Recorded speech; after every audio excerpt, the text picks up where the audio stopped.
장터에서 전 재산 3냥에 산 남자. 그가 내뿜는 살기는 조선 최고의 무신이었다.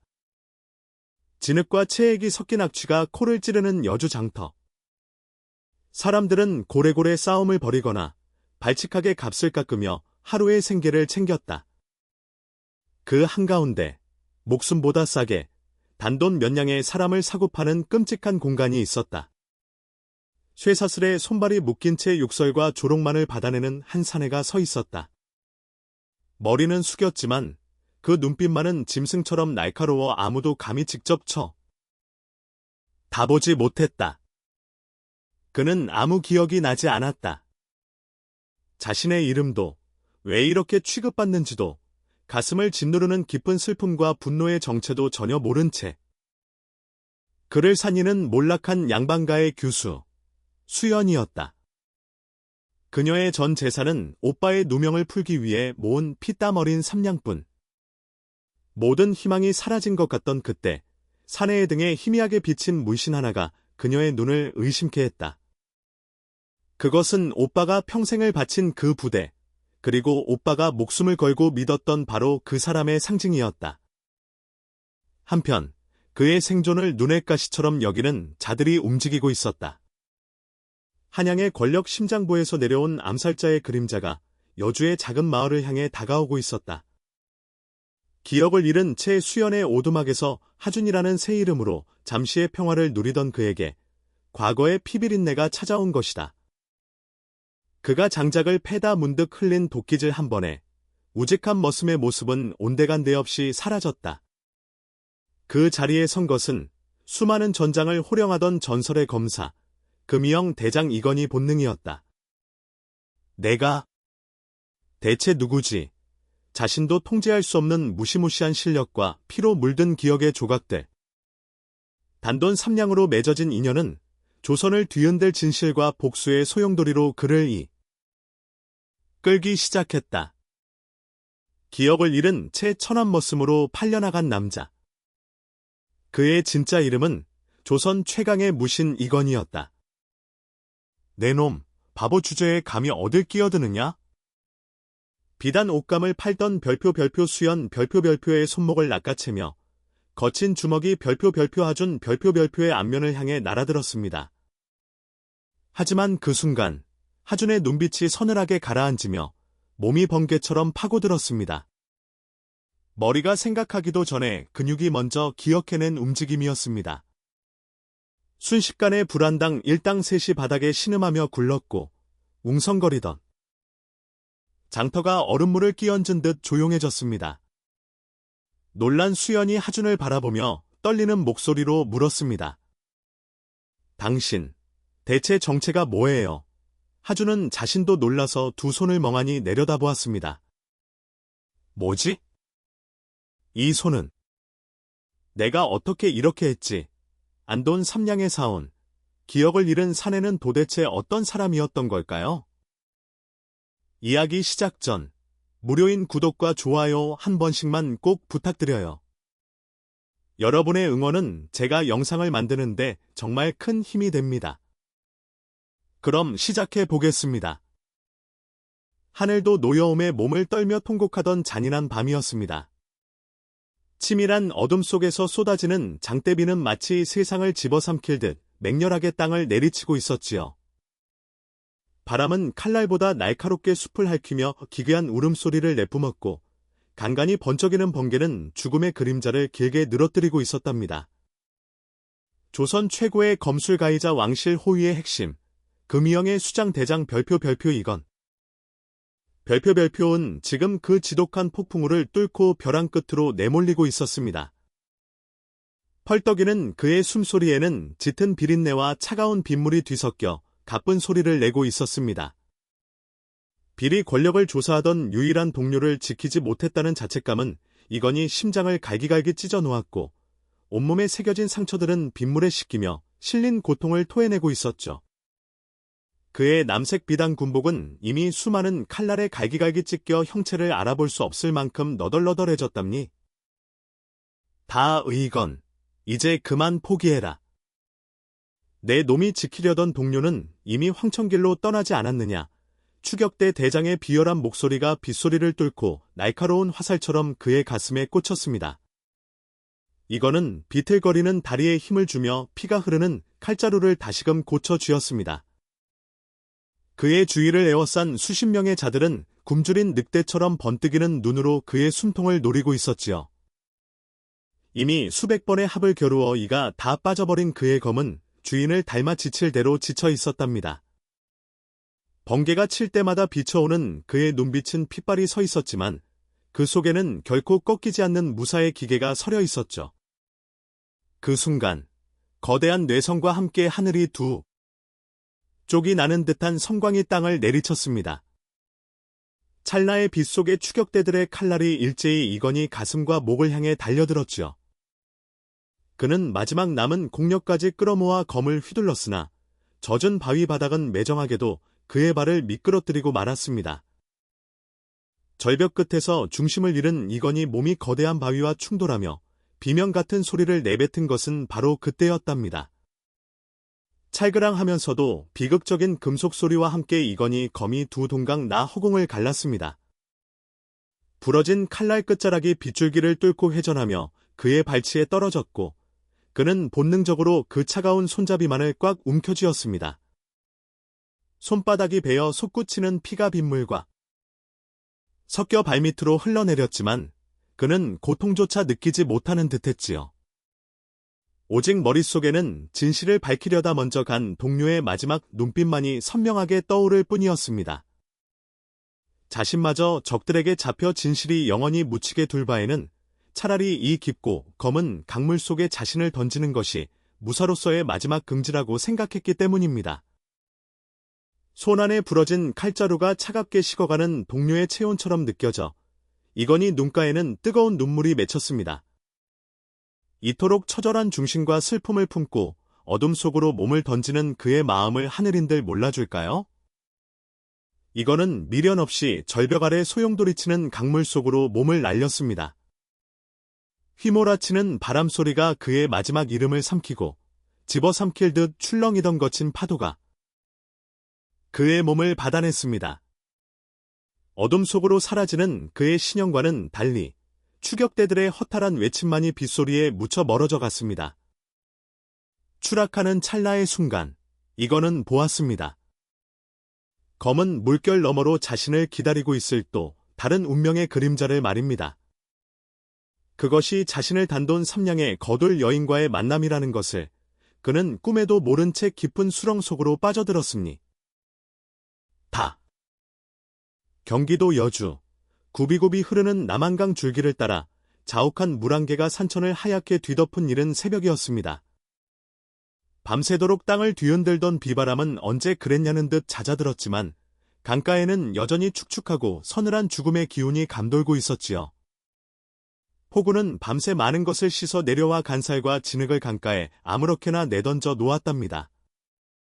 그 고요한 새벽 공기를 가르고 탄한 것은 사람의 목숨을 하찮은 물건처럼 사고파는 추악한 무리들이었습니다. 아, 저기 좀 봐라. 저게 고기 뭉치냐, 사람이냐?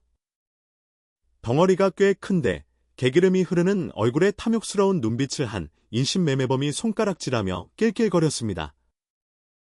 그들이 다가간 강가 진흙더미 속에는 인간이라기보다 차라리 만신창이가 된 짐승의 모습을 한 사내가 처박혀 있었죠. 밤새 거친 물살을 떠돌다 기적적으로 모래톱에 밀려온 금이형 대장 이건희였습니다. 그의 화려했던 비단 군복은 형체를 알아볼 수 없을 만큼 너덜너덜해졌고 온몸은 검은 상처와 진흙으로 뒤덮여 차갑게 식어 있었지요. 헉, 이놈 보게. 아직 숨이 붙어. 있구먼. 이 아이, 기골 좀 봐라. 어깨가 바위덩어리 같은 게 장터에 내놓으면 30냥은 하겠어.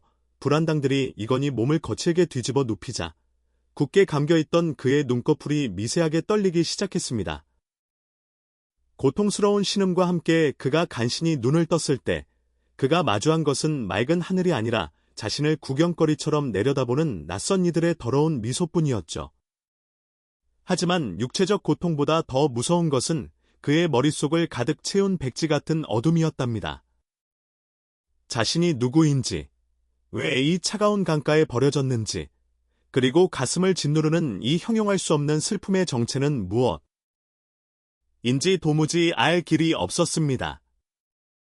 본명인 이건이라는 두 글자조차 이제는 저 멀리 안개 속으로 사라진 환영일 뿐이었지요. 아, 내 이름이 뭐야? 어느 집 머슴질하다 도망쳤어. 자, 그는 대답 대신 마른 기침과 함께 피덩어리를 토해냈습니다. 기억은 모두 사라졌지만 그의 눈빛에는 여전히 범접할 수 없는 살기와 기계가 서려 있었답니다. 인신매매범조차 순간 적으로 움찔하며 뒤로 물러날 만큼 그의 기호는 평범한 백성의 것이 아니었죠. 정신줄을 놓은 모양이군.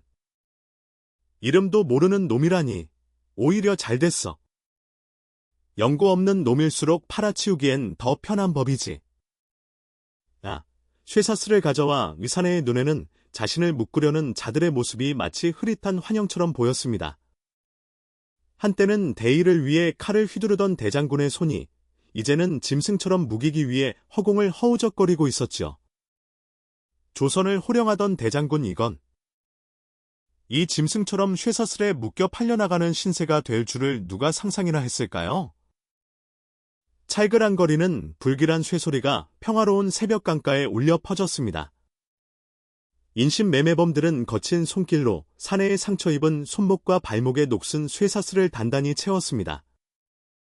그는 거부할 힘도 의지도 없이 그저 멍한 눈으로 흐르는 강물만을 응시할 뿐이었지요. 한때는 왕의 곁을 지키며 나라를 수호하던 고귀한 생명이 이제는 단돈 몇 냥의 목숨이 저울질당하는 상품이 되어 장터로 끌려가기 시작했습니다. 그의 등 뒤에 새겨진 금유형의 문신은 지늘게 가려 보이지 않았고 그의 위엄은 쇠사슬의 무게에 짓눌려 사라졌습니다. 그는 그렇게 짐승처럼 쇠사슬에 묶인 채 운명의 수레바퀴가 이끄는 시장 바닥으로 향했습니다.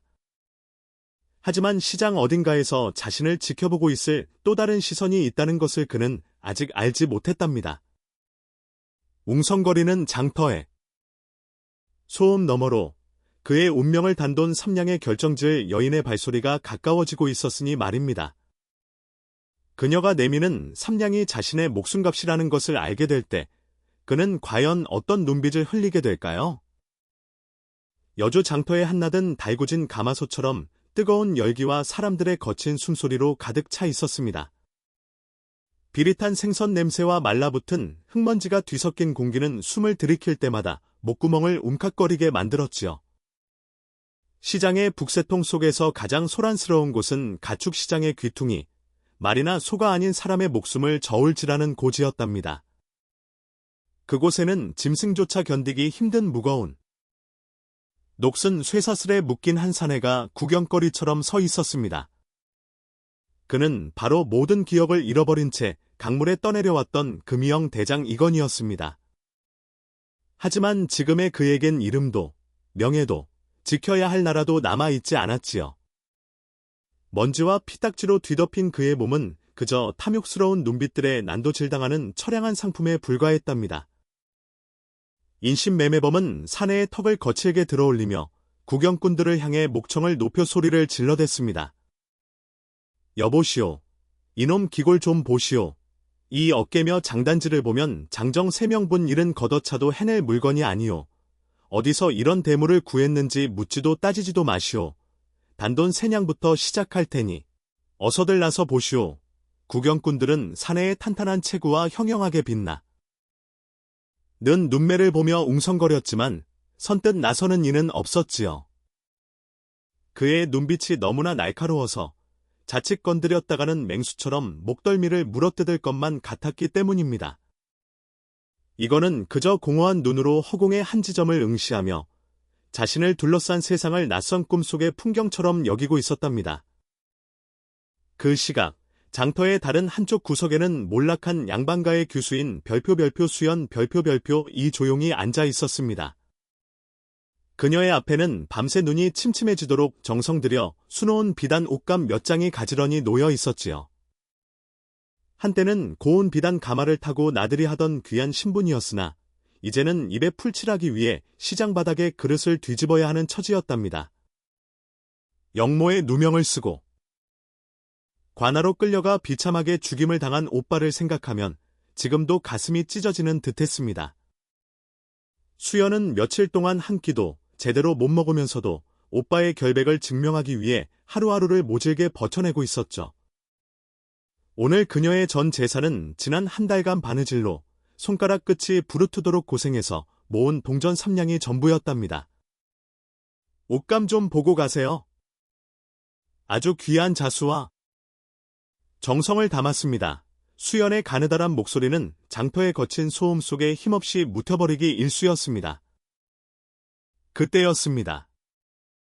가축 시장 쪽에서 터져나온 것 같은 매질 소리와 쇠사슬이 짤그랑거리는 소리가 그녀의 고개를 돌리게 만들었지요. 수연은 무심코 시선을 던졌다가 사람들 틈바구니에 묶여있는 사내와 눈이 마주치고 말았습니다. 순간 수연의 가슴은 평안할 수 없는 강렬한 파동에 휩싸이며 철렁 내려앉고 말았답니다.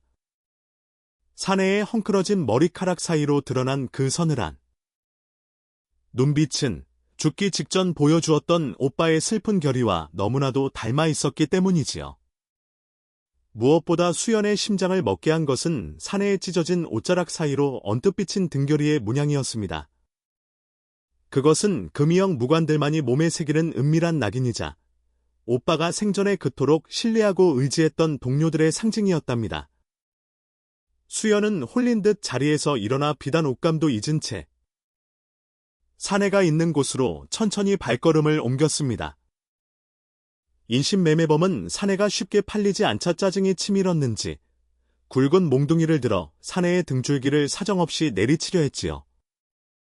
사내는 피하지도 비명을 지르지도 않은 채 그저 묵묵히 다가올 매질을 받아들이려는 듯 눈을 감았답니다. 그 절박한 찰나 수연의 목소리가 장터의 소란을 가르고 청아하게 울려 퍼졌습니다. 그 사내 내가 사겠소. 인신매매범은 가당치도 않다는 듯 콧방귀를 끼며 수연의 초라한 행색을 비웃는 눈으로 훑어보았습니다. 이봐, 아가씨. 농담도 정도 해야지. 이놈 몸값이 30냥인데 아가씨 같은 몰골로 감당이나 되겠어. 수연은 떨리는 손을 품속으로 집어넣어 소중하게 간직하던 낡은 주머니를 꺼냈습니다.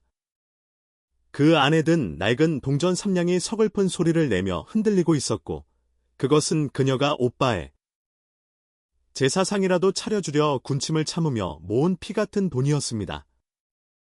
내 수중엔 지금 이 3냥이 전부요. 하지만 저 사내를 이대로 방치한다면 당신은 오늘 단 한 푼도 건지지 못할 것이요. 3냥이라니? 장난하는 거야? 이놈 기고를 봐. 이 고기 무게만 쳐도 그보다는 더 나오겠어. 인신매매범이 몽둥이를 휘두르며 위협했지만 수연은 한치도 물러서지 않고 사내의 눈을 똑바로 응시했지요. 사내 역시 어느덧 고개를 들어 자신을 향해 전 재산을 던지는 가난한 여인을 멍하니 바라보았답니다. 장터 사람들은 미친 짓이라며 혀를 차고 인신매매범은 해가지 기 전까지 아무도 나서지 않을 것 같자 확신에 찬 듯 가래침을 뱉었습니다. 에이, 재수 없다. 그래, 가져가라. 가져가. 3냥에 이런 골칫덩이를 넘기는 게 차라리 속 편하지. 인신매매범은 수연의 손에서 3냥을 거칠게 낚아채고는 사내의 발목에 채워진 쇠사슬 열쇠를 바닥에 내팽개쳤습니다. 수연은 진흙 바닥에 무릎을 굽히고 앉아 사내의 발을 묶고 있던 무거운 자물쇠를 떨리는 손으로 하나씩 풀었답니다. 차가운 쇠덩이가 바닥에 떨어지는 소리는 마치 끊어졌던 두 사람의 인연이 다시 이어지는 서막처럼 들렸지요.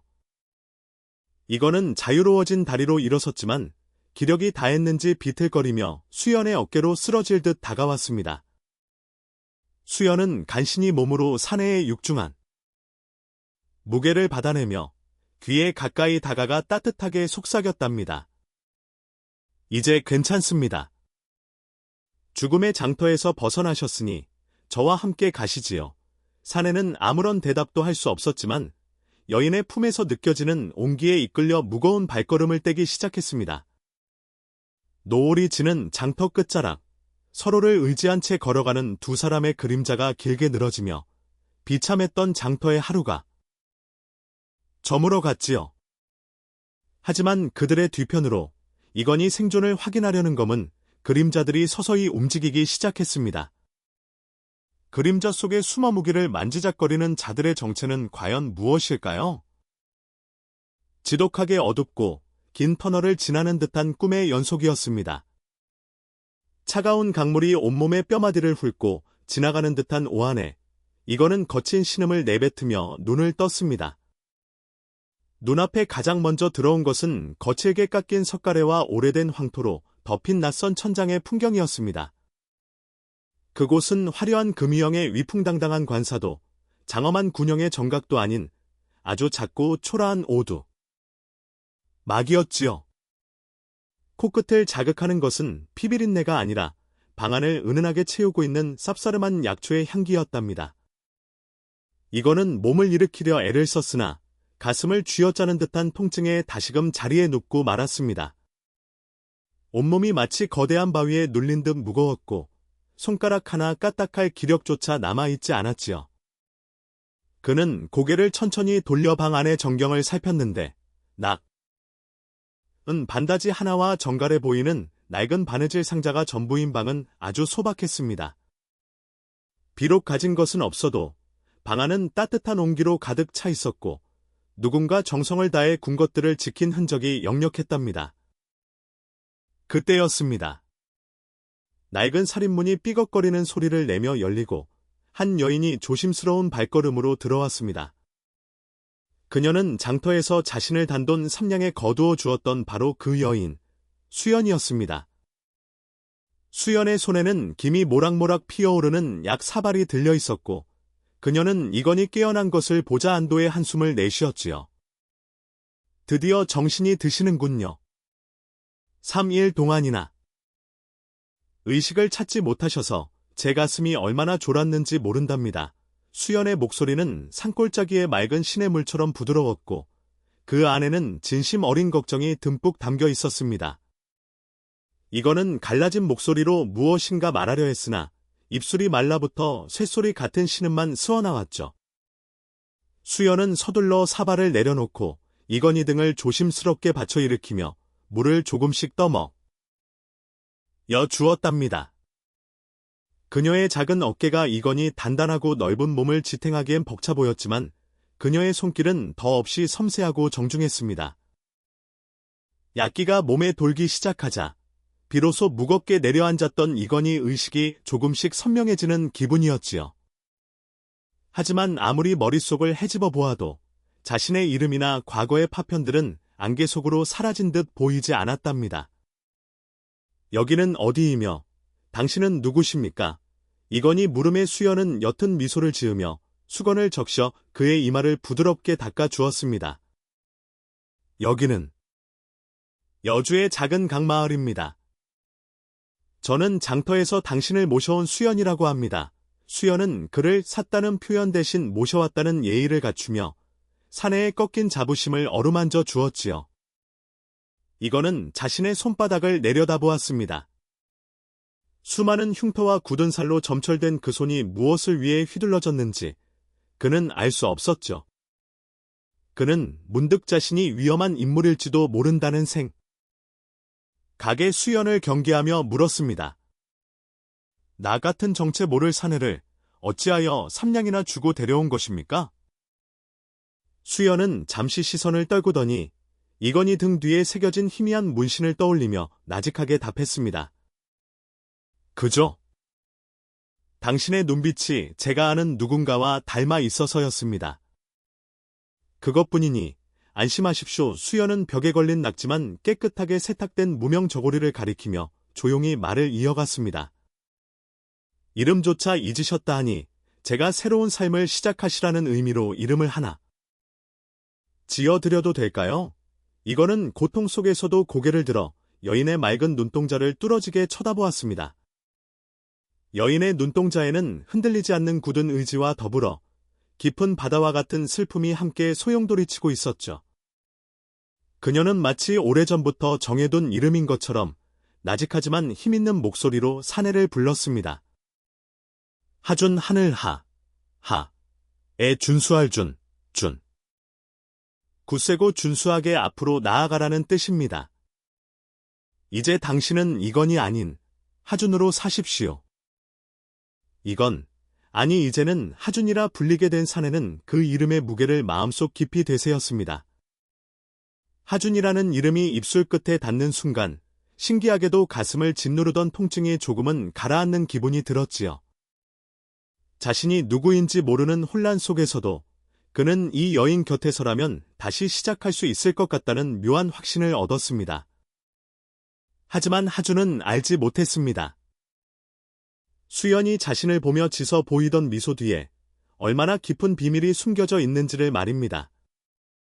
그날 밤, 하준은 수연이 방을 비운 사이 그녀가 소중히 보관하던 상자 하나를 보게 되었습니다. 그 상자 안에는 하준이 잃어버린 기억의 파편을 단숨에 꿰뚫어버릴 충격적인 물건이 들어 있었지요. 과연 하준이 마주하게 될 그 물건의 정체는 무엇일까요? 오두막 밖에서 들려오는 불길한 부엉이 울음소리가 두 사람의 앞날을 암시하듯 길게 울려 퍼졌습니다. 아침 햇살이 창살을 타고 들어와 방 안의 묵은 먼지를 황금비두로 물들이고 있었습니다. 사흘간의 깊은 잠에서 깨어난 사내는 수연이 지어준 하준이라는 이름을 조용히 입술에 올려보았지요. 그 이름이 혀끝에 닿을 때마다 가슴 한구석에 뚫려있던 거대한 구멍이 조금씩 메워지는 듯한 기분이 들었답니다. 하준. 나는 이건이 아니라 하준으로 불리는 것인가? 사내는 자신의 투박한 손바닥을 내려다보며 낯선 이름이 주는 평온함에 몸을 맡겼습니다. 수연은 마당에서 약초를 말리다 사내의 헛기침 소리를 듣고는 서둘러 방 안으로 들어왔지요. 그녀의 손에는 갓 지은 보리밥과 산나물이 정갈하게 놓인 소반이 들려 있었답니다. 이제 기운이 좀 나시는지요? 이름이 마음에 드시는지 모르겠습니다. 수연의 다정한 물음에 하준은 개를 끄덕이며 그녀가 내민 숟가락을 건네받았습니다. 비록 거친 보리밥이었으나 모진 풍파를 겪고 돌아온 그에게는 세상 그 어떤 진미보다 달콤하고 따뜻했지요. 하준은 밥을 먹으며 문득 방 한쪽에 놓인 수연의 바느질 상자와 낡은 가구들을 살폈습니다. 가난하지만 정갈하게 정돈된 집안의 모습은 수연이라는 여인의 성품을 그대로 보여주는 듯했답니다. 그는 문득 자신이 이토록 평화로운 곳에 머물러도 되는 사람인지 의문이 생겼습니다. 자신의 몸에 새겨진 수많은 흉터와 본능적으로 솟구치는 살기는 분명 피비린내 진동하는 전쟁터를 말하고 있었으니까요. 하지만 수연은 아무런 편견 없이 그를 바라보았고 오히려 그가 편히 쉴 수 있도록 세심하게 배려해 주었지요. 그녀는 하준의 상처를 매일 정성껏 닦아주며 그가 잃어버린 기억 때문에 괴로워하지 않도록 좋은 말들만 들려주었답니다. 과거가 무엇이었든 상관없습니다. 지금 제 앞에 살아있는 당신이 소중할 뿐이지요. 수연의 그 한마디는 하준의 굳게 닫혔던 마음의 문을 여는 열쇠가 되었습니다. 하준은 수연의 오두막에 머물기로 결심하며 그녀를 도와 이 집의 든든한 수호신이 되겠다고 맹세했지요. 비록 기억은 안개 속에 가려져 있었지만 이름이 주는 힘 때문인지 하준의 표정은 날이 갈수록 부드러워졌답니다. 하지만 평화로운 일상 속에서도 문득문득 스쳐 지나가는 환영들은 하준을 괴롭혔습니다. 과연 그는 이 이름 뒤에 숨어 영원히 과거를 외면할 수 있을까요? 밤이 깊어지자 오두막 밖에서 들려오는 산짐승의 울음소리가 하준의 잠든 감각을 날카롭게 깨웠습니다.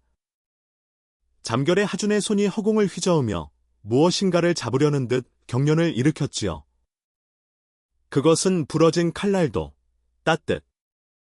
한 밥그릇도 아닌 누군가의 목숨을 앗아갈 때 쓰던 서늘한 검의 감촉이었습니다.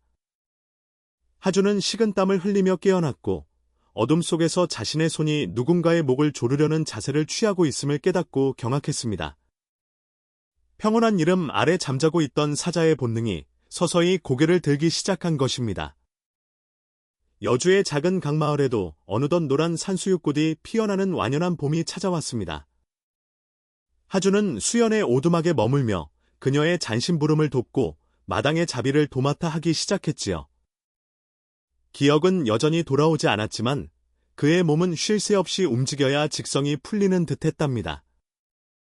수연은 하준이 힘든 일을 하다 다칠까 걱정했지만 그는 오히려 몸을 쓰는 것이 가장 편안하다고 말했죠. 하준은 아침 일찍 일어나 마당을 쓸고 울타리를 보수하며 수연의 곁을 지켰습니다. 마을 사람들은 처음 보는 기골이 장대한 사내가 수연의 집에 머무는 것을 보고 수근거렸지만 하준의 귀에 눌려 대놓고 무시하지는 못했답니다. 그러던 어느 날 어둑한 마당 한구석에 쌓여 있던 거대한 참나무 장작더미 앞에 하준이 섰습니다. 그 장작들은 어른 장정들도 도끼질 몇 번에 지쳐버릴 만큼 굵고 단단한 것들이었지요. 하준은 무심코 녹슨 도끼를 집어들었는데 그 순간 손바닥에 닿는 나무 자루의 감촉이 묘하게 익숙했습니다. 그는 도끼를 쥐는 법을 배운 적이 없었으나 그의 손가락은 가장 완벽한 각도로 자루를 감싸 주었답니다. 마을 사람들은 새로운 머슴이 얼마나 일을 잘하는지 구경하기 위해 하나둘 담벼락 너머로 고개를 내밀었지요. 하준은 가볍게 심호흡을 한 뒤 거대한 참나무 토막을 받침대 위에 올려두었습니다. 그는 힘을 주어 내리치려 하지 않았고 그저 몸의 흐름에 따라 도끼를 허공으로 들어 올렸답니다.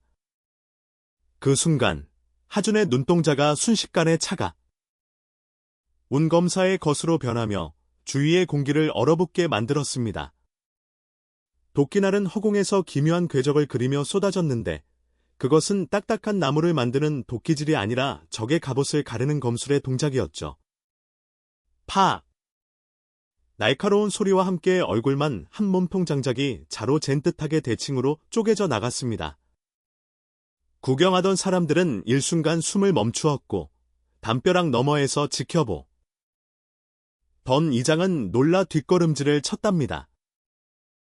하준은 멈추지 않고 마치 춤을 추듯 연속해서 도끼를 휘둘렀고 장작들은 비명소리를 내며 순식간에 산더미처럼 쌓여갔지요. 장작이 갈라지는 단면은 마치 예리한 칼로 베어낸 듯 매끄러웠으며 단 한 번의 오차도 없었답니다. 저게 사람의 힘이냐? 아니, 저건 도끼질이 아니라 귀신의 장난이로다. 마을 사람들의 경탄 섞인 두려움이 마당을 가득 채웠지만 하준은 아무런 소리도 들리지 않는 듯했습니다. 그의 머릿속에는 장작이 아니라 과거 어느 전쟁터에서 베어 넘겼던 적들의 형상이 어지럽게 교차하고 있었기 때문이죠.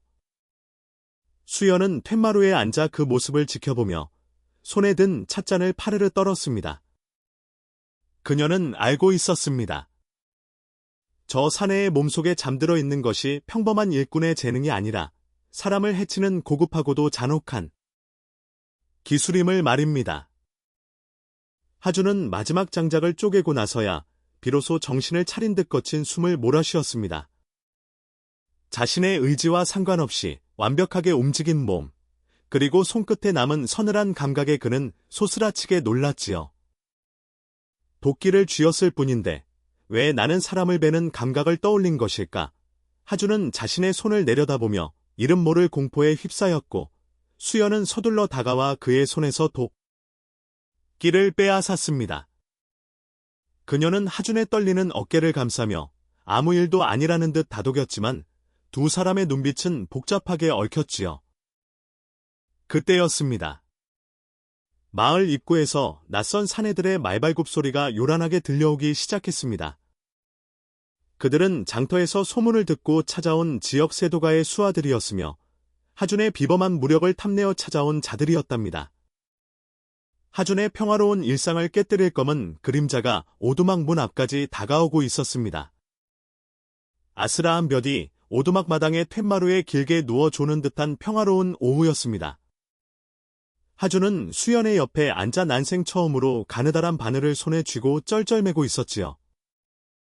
장작을 단숨에 쪼개던 그 무시무시한 손이 이제는 작은 바늘 하나를 가누지 못해 벌벌 떨리는 모습은 참으로 묘한 광경이었습니다. 수연은 그런 하준의 모습이 귀여운지 입가에 옅은 미소를 지으며 차근차근 바느질을 가르쳐 주었지요. 하준 씨, 바느질은 끊어진 것을 잇는 정성입니다. 사람을 해치는 기술은 순식간이지만 이렇게 무언가를 잇는 것은 참으로 오랜 인내를 필요로 하지요. 수연의 부드러운 목소리에 하준은 가쁜 숨을 몰아쉬며 헝겊 조각에 바늘을 꽂아 넣었답니다. 그는 문득 자신의 손이 누군가의 목숨을 끊던 차가운 쇠덩이를 쥐었을 때보다 지금 이 가느다란 실을 다루는 것이 훨씬 더 어렵다는 사실을 깨달았지요. 한 땀 한 땀 바늘이 지나갈 때마다 하준의 머릿속에는 묘한 평온함과 함께 알 수 없는 슬픔이 교차했답니다. 자신이 기억하지 못하는 과거의 삶, 이건으로서의 삶은 아마도 끊임없이 무언가를 파괴하는 삶이었을지도 모른다는 자책 때문이었죠. 수연은 하준의 서툰 손길을 지켜보며 그가 엇을 모진 풍파를 짐작하며 가슴 아파했답니다. 그러던 중 수연은 하준에게 글을 가르쳐 주겠다며 낡은 종이와 붓을 꺼내왔지요. 하준은 붓을 쥐는 법조차 모른다고 손사래를 쳤지만 수연의 권유에 못 이겨 붓을 집어들었습니다. 그런데 신기한 일이 벌어졌습니다. 하준의 손가락이 붓대를 감싸주는 순간 마치 제 자리를 찾은 듯이 더없이 자연스럽고 격조 있는 자세가 나왔지요. 그는 자신도 모르는 사이에 이 위에 단숨에 글자를 써 내려가기 시작했습니다. 그 필체는 평범한 백성이나 머슴이 흉내낼 수 없는 뼈대 있고 힘이 넘치는 고위 무관의 전형적인 필체였지요. 수연은 그 글씨를 보는 순간 숨이 막히는 듯한 충격을 받으며 눈시울이 뜨거워졌습니다. 이 정갈하고도 강인한 필체는 분명 자신의 오빠와 함께 밤을 지새우며 비리 권력을 조사하던 그 선비 같은 장군의 것이었으니까요. 하준은 자신이 쓴 글자를 멍하니 바라보며 머리가 깨질 듯한 통증을 다시금 느꼈습니다. 내가 왜 이런 글씨를 쓸 줄 아는 것일까? 이 가느다란 붓자루 속에 그가 잃어버린 이건이라는 이름의 진실이 숨어있는 것은 아닐까요? 수연은 하준의 혼란스러운 눈빛을 외면하며 조용히 종이를 거두어 들렸습니다. 그녀는 하준이 아직은 시를 마주하기엔 너무나 위태롭다는 것을 알고 있었기 때문이었죠.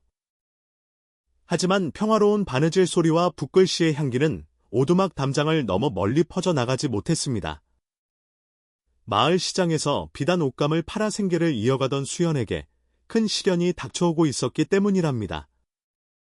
여주 장터는 여느 때와 다름없이 사람들로 북적였지만 수연이 자리를 잡은 골목 위에는 묘하게 서늘한 기운이 감돌았습니다. 수연은 밤새 하준과 함께 정성을 들여 만든 비단 옷감들을 가만대 위에 조심스럽게 올려두었지요. 그 비단에는 하준이 곁에서 지켜봐주던 따뜻한 마음과 수연의 간절한 희망이 함께 스며들어 있었답니다.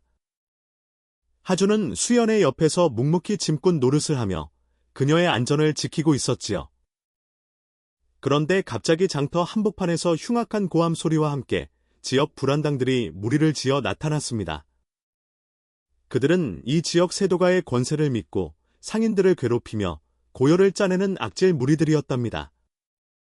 이봐, 몰락한 양반집 규수가 여기서 장사를 한다니 장터 물 다 흐리는구먼. 불안당 우두머리가 비열한 웃음을 지으며 수연의 비단 옷감을 거칠게 낚아챘습니다. 수연은 당황하여 옷감을 되찾으려 했으나 불안당은 오히려 그녀를 조롱하며 옷감을 바닥에 내팽개쳤지요. 하준은 그 광경을 지켜보며 주먹을 불끈 쥐었지만 수연과의 약속을 생각하며 필사적으로 살기를 억눌렀답니다. 아가씨, 이런 좋은 비단은 우리 나으리께 상납하는 게 예 아니겠어? 아니면 몸으로라도 때우든가. 불안당의 손길이 수연의 뺨까지 다가오는 순간 하준이 눈동자가 순식간에 차가운 서리처럼 변했습니다. 그는 수연의 앞을 가로막아서며 불안당의 손목을 강하게 낚아챘지요. 하준의 손아귀 힘은 마치 강철 집게처럼 강력하여 불안당은 비명조차 지르지 못한 채 얼굴이 새파랗게 질렸답니다. 이 손 치우시오. 더 이상 이 여인에게 손을 대면 당신들의 운명은 장담하지 못할 것이요. 하준의 낮은 목소리는 장터의 소음을 단숨에 잠재울 만큼 위압감이 넘쳤습니다. 우두머리는 자존심이 상했는지 수하들에게 소리를 지르며 하준을 공격하라고 명령했지요. 수십 명의 불안당이 곤봉과 칼을 들고 하준을 향해 달려드는 긴박한 상황이 전개되었습니다. 수연은 하준의 옷자락을 붙잡으며 안 됩니다. 하준 씨. 제발 참으세요. 라며 울먹이며 말렸지요. 하준은 수연의 떨리는 목소리에 잠시 멈칫했으나 불안당 중 한 명이 수연을 거칠게 밀쳐 내는 것을 본 순간 이성을 잃고 말았습니다. 바닥에 넘어진 수연의 손바닥에서 붉은 피가 배어나오는 것을 본 하준의 머릿속에서 거대한 폭발음이 들려왔답니다. 과연 하준의 가슴 속에 잠들어 있던 그 무서운 살기가 이 시장 바닥을 어떻게 바꿔놓을까요? 하준은 자신도 모르는 사이에 손끝을 세워 불안당들의 급소를 겨냥하는 자세를 취했습니다. 그의 눈에는 이제 평범한 불안당들이 아니라 처단해야 할 전장의 적들만이 보이기 시작했습니다. 사방을 포위한 불안당들이 소리를 지르며 달려드는 그 찰나, 하준의 신형이 안개처럼 흐릿해지며 사라졌습니다. 장터 사람들은 비명조차 지르지 못한 채 눈앞에서 펼쳐질 기적같은 무위의 위용을 목격하게 될 준비를 해야 했답니다. 수연의 간절한 비명 소리가 장터의 소음 속에 날카롭게 박히는 순간 그의 머릿속은 순간적으로 텅 빈 듯하더니 오직 차갑고 서늘한 살. 기만이 그 자리를 대신 채우기 시작했습니다.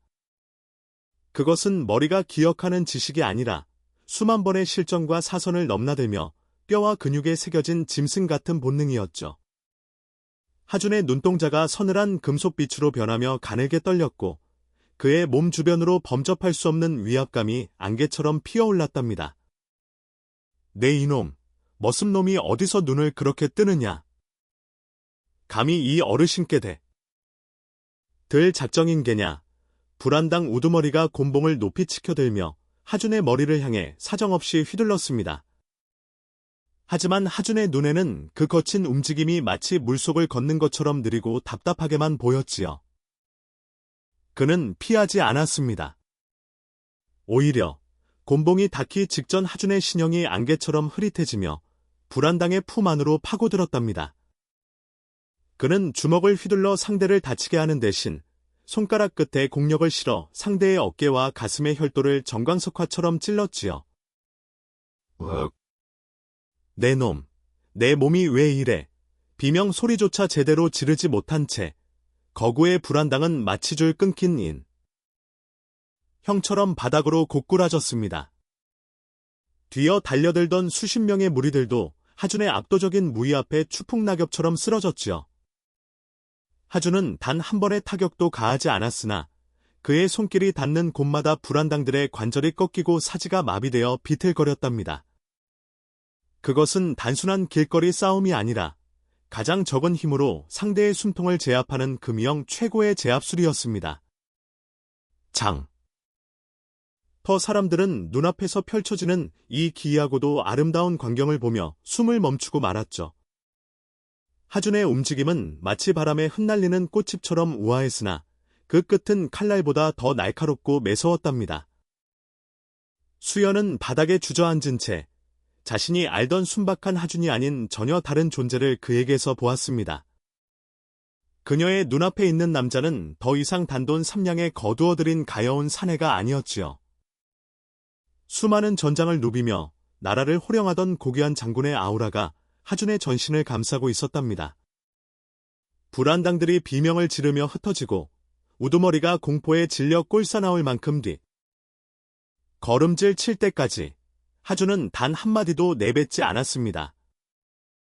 그의 손은 어느덧 우두머리의 목줄기를 정확히 겨냥하고 있었고 손가락 끝에는 생명을 단숨에 끊어놓을 수 있는 치명적인 힘이 실려 있었죠. 하준은 자신도 모르게 입술을 굳게 다물며 과거 어느 전장에서 느꼈던 사륙의 쾌감을 본능적으로 떠올렸을지도 모릅니다. 단 한 번의 손짓으로 사람의 목숨을 앗아갈 수 있는 이 무시무시한 기술은 과연 누구를 위한 것이었을까? 절체절명의 순간, 하준의 귓가에 수연이 지어준 자신의 이름 하준이 환청처럼 메아리 쳤습니다. 그 소리에 정신이 번쩍 든 하준은 떨리는 손을 멈추고 깊은 한숨을 내쉬며 솟구치던 살기를 억지로 거두어들였지요. 그는 바닥에 신음하는 불안당들을 차가운 시선으로 한번 훑어본 뒤 피가 맺힌 수연의 손을 조심스럽게 감싸쥐었습니다. 하지만 그의 눈동자는 여전히 신이 방금 저지른 믿기 힘든 일에 대한 혼란으로 심하게 흔들리고 있었답니다. 장터의 소음이 잦아들고 싸늘한 정적이 내려앉는 가운데 하준은 자신의 손목에 새겨진 굵은 힘줄을 멍하니 바라보았습니다. 자신이 누구인지 모르는 상태에서 터져나온 이 본능은 그에게 축복일까요? 아니면 벗어날 수 없는 저주가 될까요? 폭풍이 지나간 장터에는 오직 무거운 정적과 바닥을 구르는 비단 옷감들의 바스락거림만이 남았습니다. 사람들은 하준을 경외와 공포가 뒤섞인 시선으로 바라보며 감히 곁으로 다가오지 못했지요. 조금 전까지 그를 새로운 머슴이라며 비웃던 상인들의 눈에는 이제 그가 어디서 온지 모를 무시무시한 괴물로 보였을 뿐이랍니다. 하준은 자신의 두 손을 멍하니 내려다보며 제자리에 얼어붙은 듯 서 있었습니다. 방금 전 불안당들의 혈도를 정확하게 짚던 그의 소름 끼치도록 정교한 감각이 손가락 끝에 여전히 남아 있었기 때문입니다. 자신이 기억하지 못하는 과거에 이 손은 도대체 얼마나 많은 생명을 앗아갔던 것일까요? 수연은 떨리는 몸을 간신히 추스르며 하준에게 다가갔지만 그녀의 눈동자에도 숨길 수 없는 의구심이 서려 있었답니다. 그녀는 하준이 자신을 구해주었다는 사실에 감사하면서도 동시에 그가 내뿜는 서늘한 기운에 몸서리를 쳤지요. 하준 씨, 당신 대체 누구입니까? 평범한 사람은 절대 그런 기술을 쓸 수 없습니다. 수연의 나직하지만 뼛속까지 파고드는 물음은 하준의 가슴에 날카로운 화살이 되어 박혔습니다. 하준은 대답 대신 고개를 깊숙이 숙인 채 흙과 진흙이 묻은 연정의 비단 옷감을 하나하나 정성껏 주워 올렸지요. 그의 손은 여전히 가늘게 떨리고 있었고 그 모습은 조금 전 장터를 호령하던 무신의 기계는 온데간데 없는 처량한 사내의 모습이었답니다. 그는 자신이 기억하지 못하는 힘이 터져 나올 때마다 자신이 수연의 곁에 머물 자격이 없는 위험한 존재라는 생각에 괴로웠습니다. 수연은 하준의 그런 뒷모습을 보며 그가 느끼는 고독과 정체성에 대한 처절한 혼란을 비로소 이해하기 시작했지요. 그녀는 하준의 손에 쥐어진 옷감을 함께 맞잡으며 자신의 두려움을 애써 억누르고 따뜻한 미소를 지어 보였답니다. 괜찮습니다. 당신이 누구였든 어떤 무서운 과거를 가졌든 오늘 저를 지켜준 것은 나의 하준 씨니까요. 하지만 수연의 위로에도 불구하고 하준의 마음속에 자리 잡은 검은 안개는 쉽게 가시지 않았습니다. 하준은 그날 밤 오두막 마당에 홀로 앉아 달빛 아래 자신의 그림자를 오래도록 응시했지요. 그는 문득 자신이 지키려 했던 죽은 동료와 함께 비리를 조사하다 장렬하게 죽어간 동료의 희미한 목소리가 들리는 듯한 착각에 빠졌답니다. 이름 모를 동료의 마지막 비명 소리. 가 귀를 때릴 때마다 하준은 가슴을 쥐어짜는 듯 고통스러워했지요. 나는 누구를 위해 이토록 잔인한 칼이 되었으며 왜 이토록 지독한 죄책감을 짊어지고 홀로 남겨진 걸까? 하준은 품속에 숨겨둔 피 묻은 혈서의 촉감을 느끼며 이제는 더 이상 자신의 운명을 피할 수 없음을 깨달았습니다. 장터에서의 소동은 소문의 소문을 타고 산을 넘고 강을 건너 여주 전체로 빠르게 퍼져나갔지요. 그리고 그 소문은 결국 한양의 권력자들, 이건을 죽음으로 몰아넣었던 자들의 귀에까지 닿게 되었답니다. 여주 장터의 빗자루 하나로 장정 수십 명을 쓰러뜨린 괴물이 나타났다지. 그놈의 생김새를 당장 알아오너라. 한양의 어느 어두운 방 안에서 이건이 생존을 확인하. 려는 검은 목소리가 나직하게 울려 퍼졌습니다. 하준은 수연이 잠든 방문 앞을 지키며 다가올 거대한 운명의 폭풍을 본능적으로 직감하고 있었지요. 자신의 손이 누군가를 죽이던 도구였다면 이제는 그 손으로 세상에서 가장 소중한 여인을 지켜야 한다는 마지막 사명감을 되새었답니다. 어둠 속에서 반짝이는 하준의 눈빛은 이제 잃어버린 기억을 찾기 위한 처절하고도 엄한 여정의 시작을 알리고 있었지요. 잠든 수연의 고른 숨소리를 들으며 하준은 결심했습니다. 그녀를 지키기 위해서라면 기꺼이 다시금 피비린내 진동하는 전설의 검, 이건이 되겠노라고 말입니다. 여주 장터에서 벌어졌던 그 믿기지 않는 소동은 바람보다 빠르게 인근 마을로 퍼져나갔습니다. 단돈 3냥에 팔려온 머슴이 빗자루 하나로 장정 수십 명을 쓰러뜨렸다는 이야기는 입에서 입을 거치며 전설처럼 부풀려졌지요. 사람들은 그를 여주의 신검 혹은 강물이 싫어온 귀신이라 부르며 호기심 어린 눈초리를 보냈답니다. 평화롭던 강마을은 이제 하준을 구경하려 는 외지인들로 조금씩 북적이기 시작했습니다. 하지만 하준은 그런 명성이 달갑지 않은 듯 더욱 깊이 오두막 안으로 자신을 숨겼지요. 그는 자신의 무력이 알려질수록 소중한 수연의 평화가 깨질지도 모른다는 본능적인 불안감을 느꼈습니다. 그러나 운명의 수레바퀴는 이미 멈출 수 없는 속도로 돌아가고 있었습니다. 이 기이한 소문은 마침내 한양 도성, 권력의 심장부인 의정부 대감들의 귀에까지 흘러 들어갔지요. 과거 이건을 함정에 빠뜨리고 영모의 죄를 뒤집어 씌웠던 간신들은 그 소식을 듣고 안색이 창백하게 질렸답니다. 죽었다던 그 금이영 대장이 살아있을 리 없다. 하지만 만에 하나라도 그놈이라면 비리 권력의 우두머리는 서늘한 명령과 함께 자신의 최정의 살수들을 여주로 급파했습니다.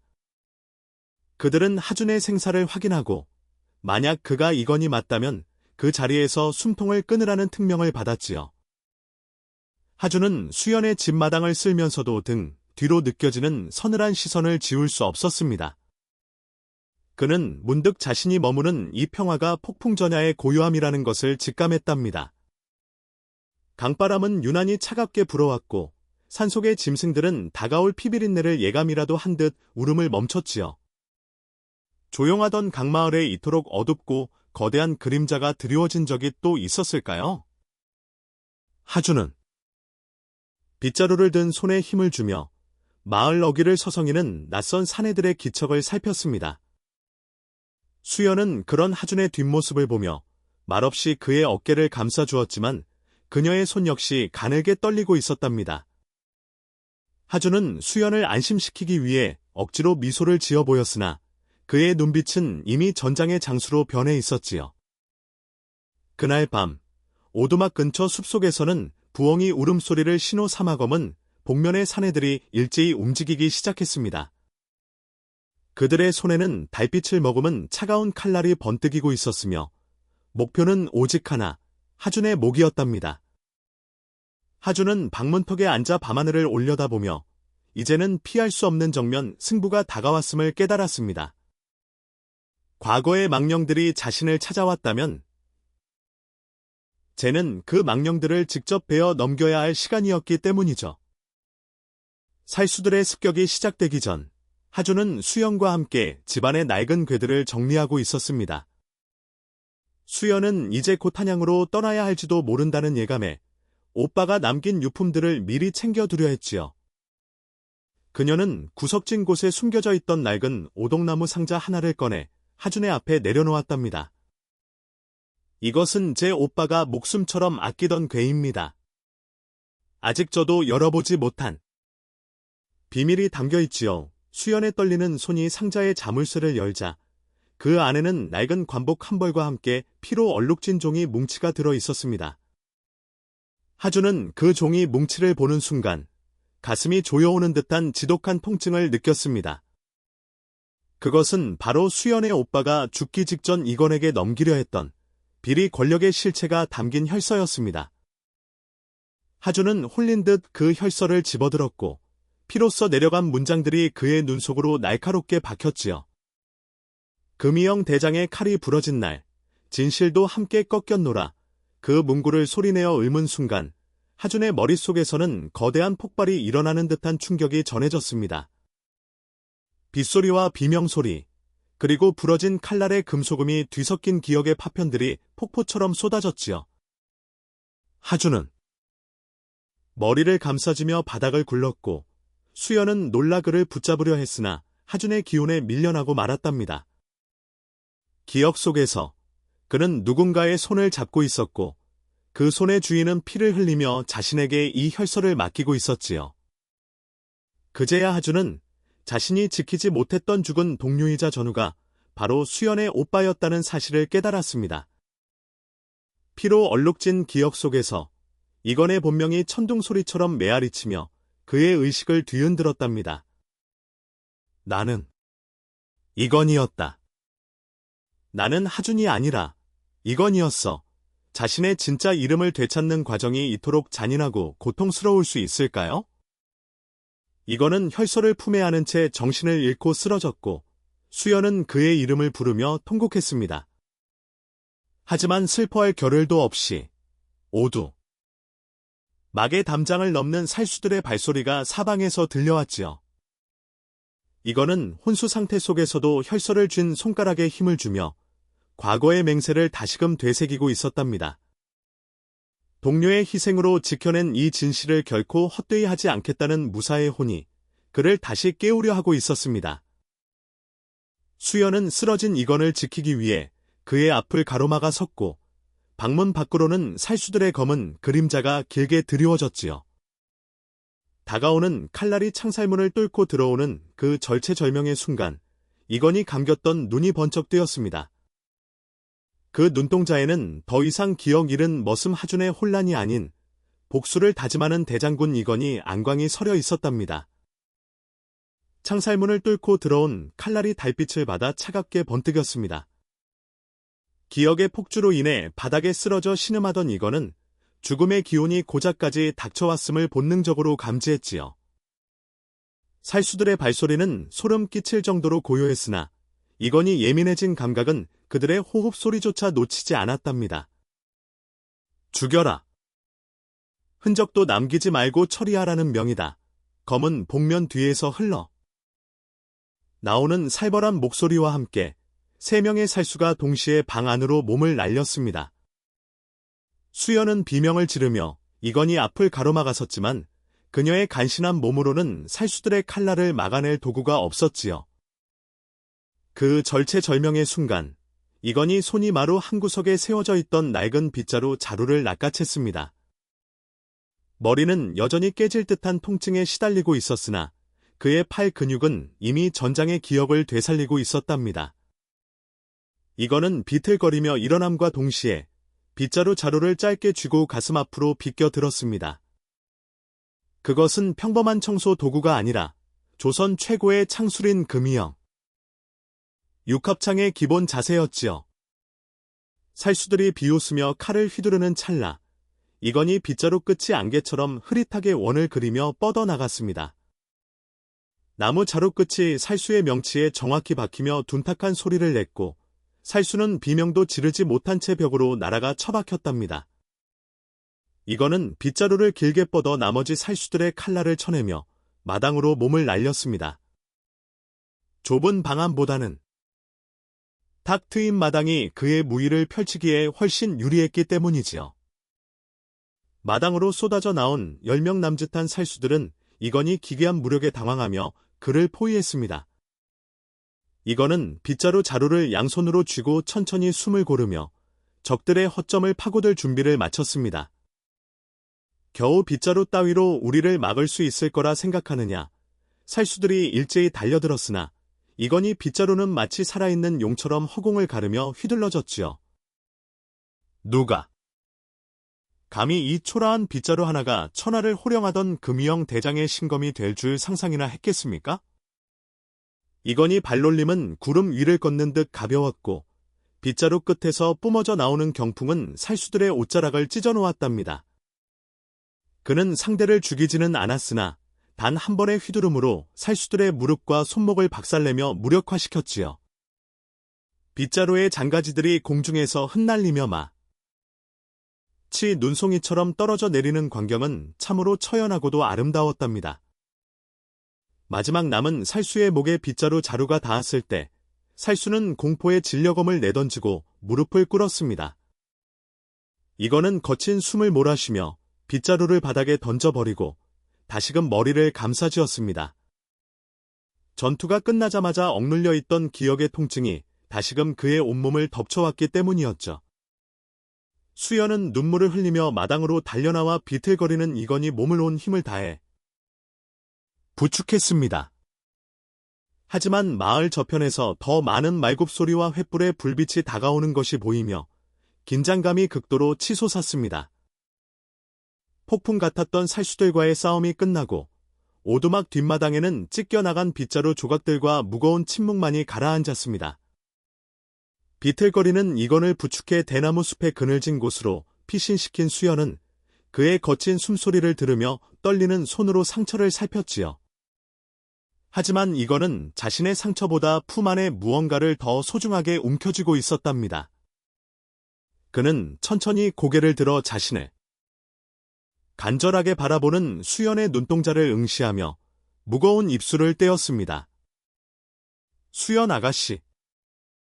이제는 당신에게 감추어왔던, 아니 나조차 잊고 있었던 모든 진실을 말해야 할 때가 온 것 같습니다. 사내의 입에서 자신의 진짜 이름이 나오자 수연은 숨을 들이켜며 멈칫했고 대나무 숲을 흔드는 바람 소리가 더욱 애달프게 들렸지요. 이거는 품 안에서 피로 얼룩진 종이 뭉치, 즉 그가 목숨처럼 지켜온 혈서를 꺼내 수연의 앞에 내려놓았습니다. 나의 진짜 이름은 하준이 아닙니다. 나는 조선의 금이영 대장, 이건입니다. 수연은 너무나 큰 충격에 눈을 크게 뜬 채 한동안 아무런 말도 잇지 못했답니다. 이건은 혈서에 피 묻은 자국을 어루만지며 수연의 오빠와 자신이 나누었던 그 뜨거웠던 맹세 들을 하나하나 되짚었지요. 당신의 오빠는 나의 가장 믿음직한 부관이자 목숨을 나누었던 전우였습니다. 우리는 나라를 좀먹고 백성을 괴롭히는 비리 세력을 조사하고 있었지요. 하지만 권력자들의 함정은 우리가 생각한 것보다 훨씬 깊었고 결국 우리는 영모라는 누명을 쓰고 쫓기게 된 것입니다. 이건희 목소리는 억울하게 죽어간 동료의 억을 위로하듯 낮고 장엄 하게 대나무 숲으로 번져 나갔습니다. 그는 절벽 끝에서 수연의 오빠가 자신에게 혈서를 밀어넣으며 했던 마지막 말을 가슴 절리게 전해주었지요. 장군, 자네만은 살아서 이 진실을 밝혀주게. 그리고 내 동생 수연을 부디 내 대신 지켜주게. 그것은 동료의 유언이자 내가 기억을 잃은 채로도 본능적으로 지켜왔던 삶의 이유였답니다. 자신을 대신해 적들의 칼날을 받아내며 절벽 아래로 추락하던 오빠. 의 마지막 모습이 눈앞에 선했고 수연은 오빠의 처절한 희생과 이건희 짊어지고 온 그 지독한 고통의 무게를 전해 듣고는 참아왔던 오열을 터뜨리고 말았지요. 자신이 단돈 3냥에 거두었던 이 가여운 사내가 사실은 오빠가 자신의 생명과 맞바꾸어 지키려 했던 조선의 마지막 희망이었음을 깨달았기 때문입니다. 이거는 통곡하는 수연의 상처 입은 손을 조심스럽게 감싸주며 결코 꺾이지 않을 무사의 맹세를 다시금 올렸답니다. 내가 기억을 잃고 어둠 속을 헤맬 때 나를 구원한 것은 아가씨의 3냥이었습니다. 이제 내 모든 기억이 돌아왔으니 나의 남은 목숨은 오로지 당신과 이 혈서의 진실을 위해 바칠 것입니다. 이건희 눈빛은 이제 기억 잃은 머슴의 혼란이 아닌 장군의 위엄을 되찾아 빛나고 있었습니다. 과연 이 피 맺힌 혈서 한 장으로 무너진 정의를 바로 세우고 소중한 인연을 지켜낼 수 있을까요? 수연은 슬픔 속에서도 이건희 강인한 눈빛을 보며 오빠가 남긴 마지막 희망이 헛되지 않았음을 직감했답니다. 그녀는 이건희 가슴에 고개를 묻고 이제는 하준이 아닌 자신의 정을 받아들인 진정한 영웅, 이건 장군으로서의 그를 온 마음으로 받아들였지요. 두 사람의 애절한 약속이 대나무 숲의 정적을 메우고 있을 때 어둠 속에서 누군가 그림자처럼 나타나 이건 앞에 무릎을 꿇었습니다. 대장님. 정말 대장님이 맞으십니까? 금이영 부관 서진입니다. 이건희 생존을 확인하고 천리길을 달려온 옛 부하의 등장은 이제 단순한 도주가 아닌 거대한 복수의 시작을 알리는 신호탄이었습니다. 이건은 부관의 어깨를 짚으며 일어섰고 그의 등 뒤로는 수연이 지켜보는 가운데 전설의 귀환을 알리는 새벽빛이 아주 조금씩 스며들고 있었습니다. 대나무 숲의 차가운 정적을 깨고 나타나 무릎을 꿇은 부관 서진의 모습은 이건에게 단순한 재회 그 이상의 의미였습니다. 서진의 입에서 터져나온 대장님이라는 부름은 이건이 영혼에 박혀있던 마지막 망설임이 빗장을 완전히 부수어 버렸지요. 이건은 서진의 허리춤에 차여진 검 자루를 응시하며 자신이 한평생 쥐고 살았던 그 서늘한 금속의 무게를 온몸으로 새겼답니다. 서진아, 내가 어떻게 여기까지 찾아왔느냐? 내가 살아있음을 어찌 알았단 말이냐? 이건희 목소리는 이제 시장 바닥의 머슴 하준의 것이 아니라 천군만마를 호령하던 대장군의 위엄을 되찾아 깊게 울려 퍼졌습니다. 서진은 눈물을 닦으며 이건희 실종된 후에도 충직한 부하들이 전국을 돌며 그의 흔적을 찾아 헤맸음을 고백했지요. 수연은 대나무 숲의 어둠 속에서 두 남자의 대화를 지켜보며 자신이 구한 사내가 짊어진 운명의 무게에 가슴이 저려왔답니다. 그때 숲 저편에서 다시금 살기 어린 발소리들이 들려오기 시작했고 서진은 서둘러 자신의 검을 뽑아 이건에게 건넸습니다. 이건이 검을 손에 쥐는 순간 그의 전신에서는 푸른 빛의 안광이 뿜어져 나오는 듯한 착각을 불러일으킬 만큼 강렬한 기계가 터져나왔지요. 그는 더 이상 빗자루를 든 머슴이 아니라 조선 최고의 검술인 금이영 신검술의 유일한 계승자로 돌아온 것입니다. 달빛 아래 번뜩이는 검신은 이건이 분노를 대변하듯 광채를 내뿜으며 살수들의 목을 겨냥했답니다. 살수들이 숲을 헤치며 쏟아져 들어왔으나 이건희 검은 마치 보이지 않는 실을 풀듯 우아하면서도 치명적으로 허공을 갈랐습니다. 단 한 번의 휘두름에 3명의 살수가 비명조차 지르지 못한 채 바닥에 고꾸라졌고 대나무 숲은 순식간에 피비린내로 진동했지요. 서진 또한 대장의 귀환에 용기를 얻어 이건희 뒤를 완벽하게 보필하며 배신자들의 무리를 처단하기 시작했습니다. 수연은 이건희 휘두르는 검의 궤적을 보며 저 손이 사람의 인연을 잇는 바느질을 배우던 그 따뜻한 손이었음을 떠올리고 묘한 슬픔을 느꼈습니다. 전쟁터의 악기처럼 변한 그의 모습 뒤에 여전히 자신을 하준이라 부르던 다정한 마음이 남아있을까요? 이건은 마지막 살수의 심장을 꿰뚫고 나서야 검을 거두었으며 그의 눈에는 이제 복수가 아닌 정의를 향한 결연한 의지가 서려 있었습니다. 그는 서진에게 흩어진 옛 병사들을 소집하라는 명을 내렸고 진실을 밝히기 위한 거대한 반격을 준비하기 시작했지요. 수연은 이건에게 다가가 그의 피 묻은 손을 자신의 손등으로 조심스럽게 닦아주며 말없이 동행의 의지를 보였습니다. 이건은 수연의 오빠가 남긴 혈서를 품속에 다시 한번 단단히 갈무리하며 이제는 돌아갈 수 없는 한양의 길을 응시했답니다. 두 사람의 그림자가 대나무 숲의 어둠 속에 길게 늘어지며 전설의 귀환을 알렸습니다.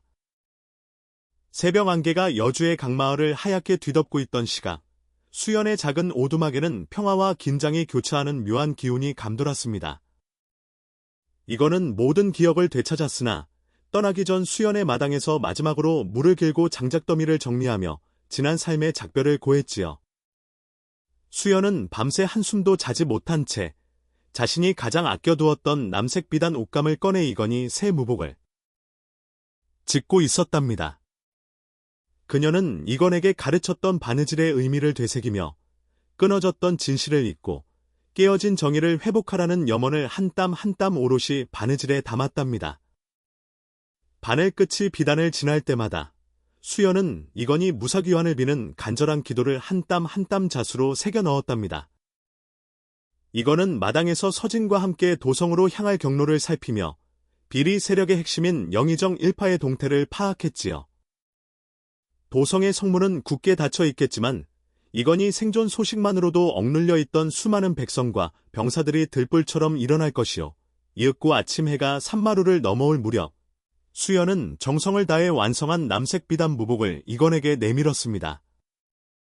이건이 그 옷을 입었을 때 그의 위엄은 마치 구름 위를 날아오르는 청룡과도 같아 보는 이의 숨을 먹게 했지요. 옷자락 끝에 새겨진 작은 매와 자수는 혹독한 겨울을 견디고 돌아온 이건이 강인한 생명력을 상징하는 듯했답니다. 장군님, 이 옷은 당신의 누명을 닦아내고 오빠의 한을 풀어드리기 위해 제가 짓은 마음입니다. 부디 이 옷을 입고 가셔서 소중한 인연을 끊어낸 자들을 심판하시고 반드시 제 곁으로 돌아와 주십시오.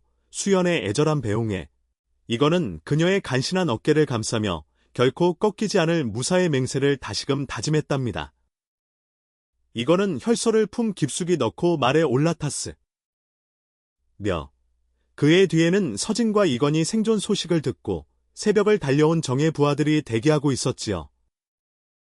말발굽 소리가 고요했던 강마을의 흘길을 박차고 나갈 때 마을 사람들은 장작 패는 괴물 하준이 사실은 나라의 대장군이었음을 알고 경악했답니다. 이거는 여주의 오두막과 수연을 뒤로 한 채 피어나는 새날을 향해 권력의 각축장인 한양 도성을 향해 거침없이 질주해 습니다.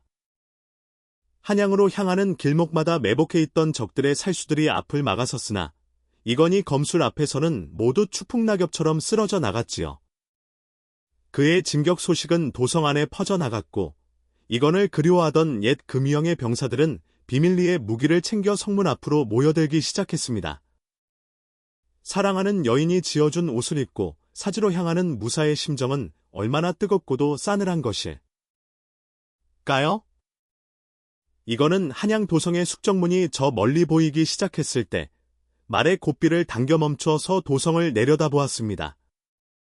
그곳에는 자신의 동료를 죽이고 나라를 도탄에 빠뜨린 원수들이 호의호식하며 그를 비웃고 있을 것이었습니다. 이거는 칼자루를 꽉 쥐며 이제는 단순히 살아남기 위한 싸움이 아니라 진실을 증명하기 위한 정의의 전쟁임을 선포했지요.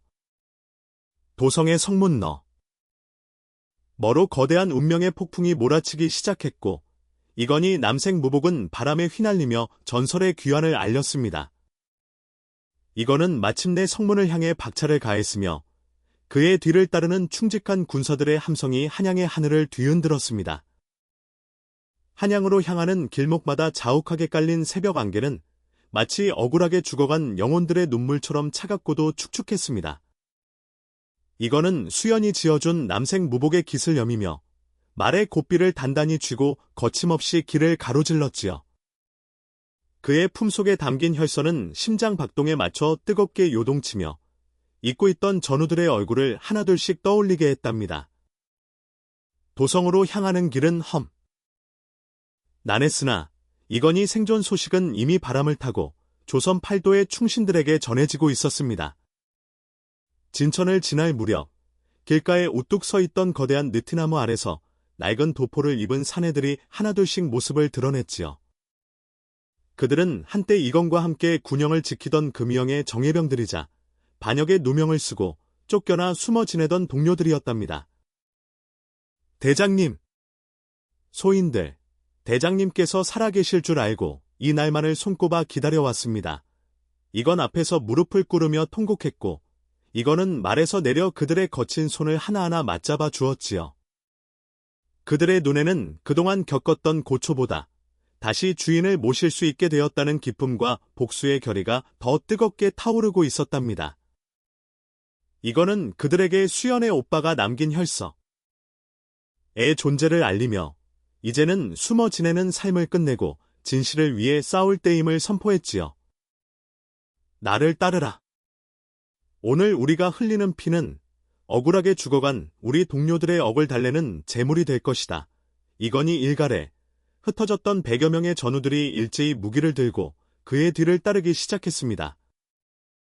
도성으로 향하는 이건희 행렬은 시간이 갈수록 거대한 파도처럼 불어 났으며 그 기세는 이미 산천을 뒤흔들 정도였지요. 길가에서 지켜보던 백성들은 전설적인 장군 이건희 귀환을 목격하며 무너진 나라의 정의가 다시 세워질 것이라는 희망을 품었답니다.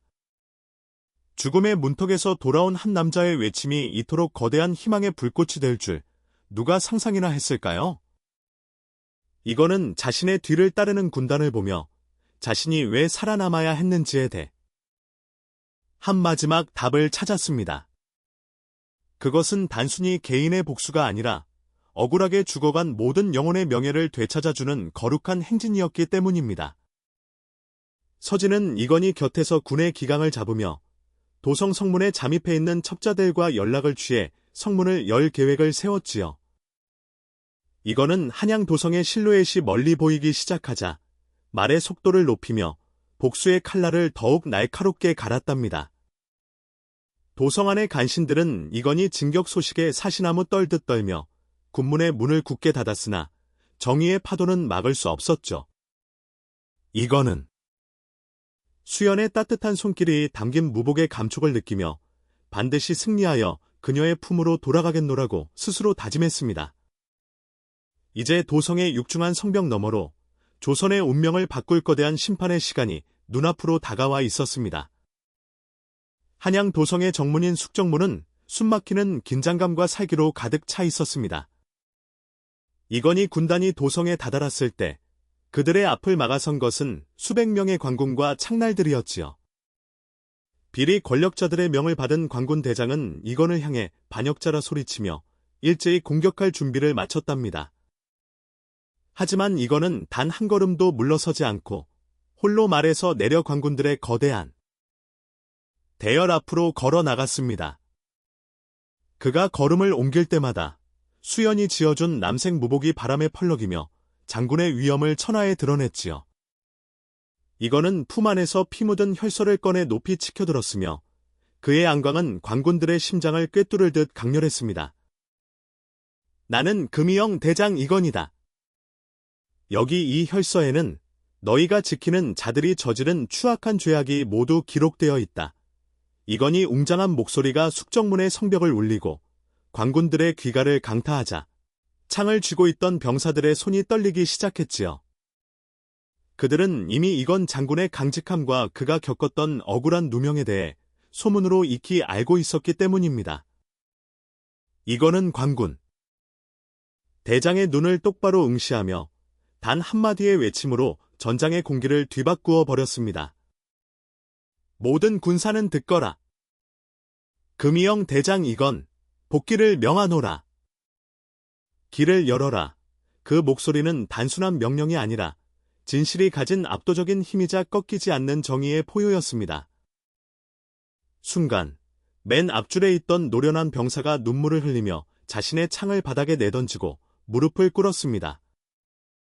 뒤이어 수백 명의 관군이 파도처럼 일제히 무기를 버리고 이건 앞에 엎드려 경배를 올리는 장관이 펼쳐졌지요. 한 사람의 진실한 목소리가 수천 자루의 칼날보다 더 강할 수 있다는 것을 사람들은 믿을 수 있었을까요? 관군 대장은 당황하여 소리를 질렀으나 이미 민심과 군심은 돌아온 전설의 장군 이건을 향해 쏠려 있었답니다. 이건은 자신 앞에 길을 내어준 병사들 사이를 위풍당당하게 걸어 지나가며 궁궐의 정문을 향해 나아갔습니다. 서진과 금이영의 정예병들은 이건희 뒤를 따르며 이제는 도망자가 아닌 승리자의 기세로 도성 안으로 진입했지요. 도성 백성들은 창문을 열고 이건희 이름을 연호하며 억눌려 있던 울분을 함성으로 터뜨렸답니다. 이건은 궁궐의 육중한 문 앞에 서서 자신의 손에 쥔 칼자루를 꽉 쥐며 마지막 결전을 준비했습니다.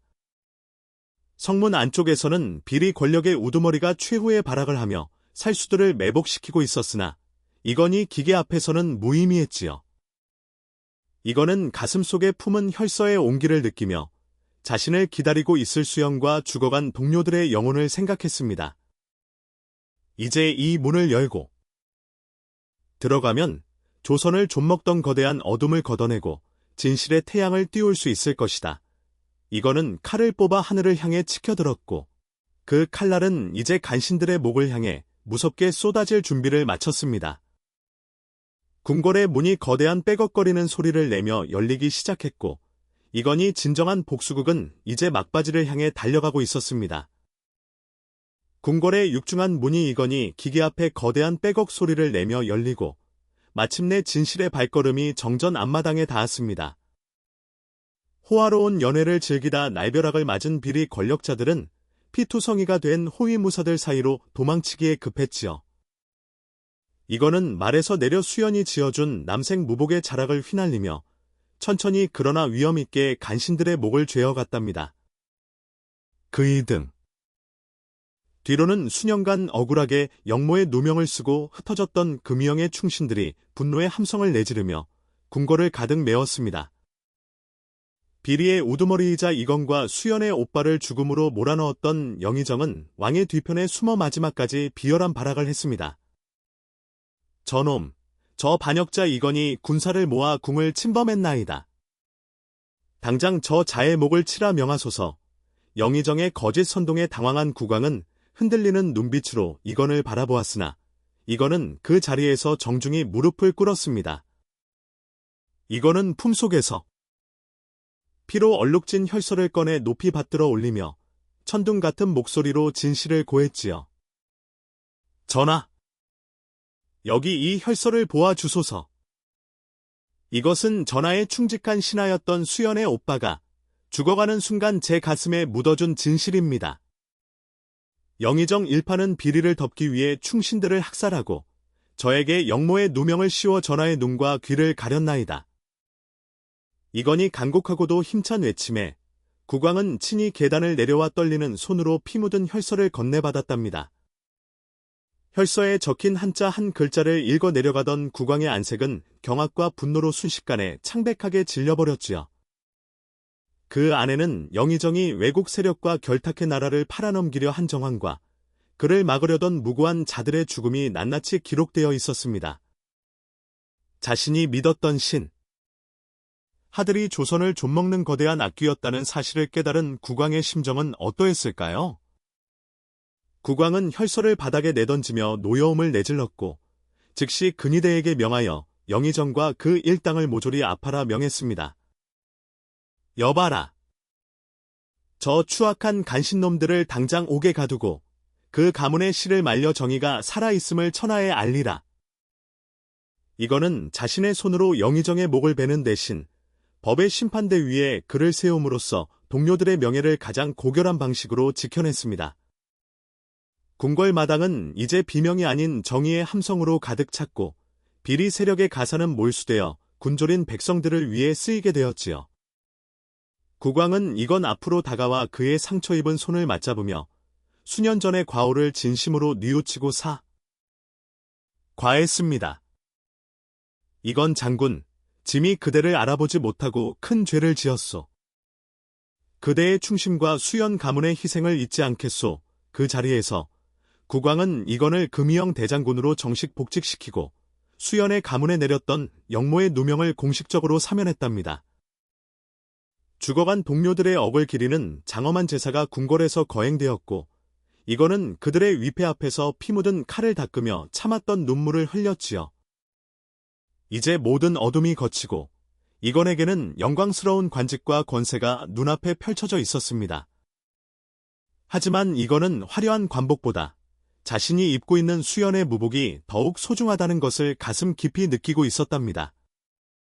공식적인 숙청과 복권이 마무리된 후 이건은 자신을 대장군이라 연호하는 병사들을 뒤로하고 조용히 궁궐 밖으로 발걸음을 옮겼습니다.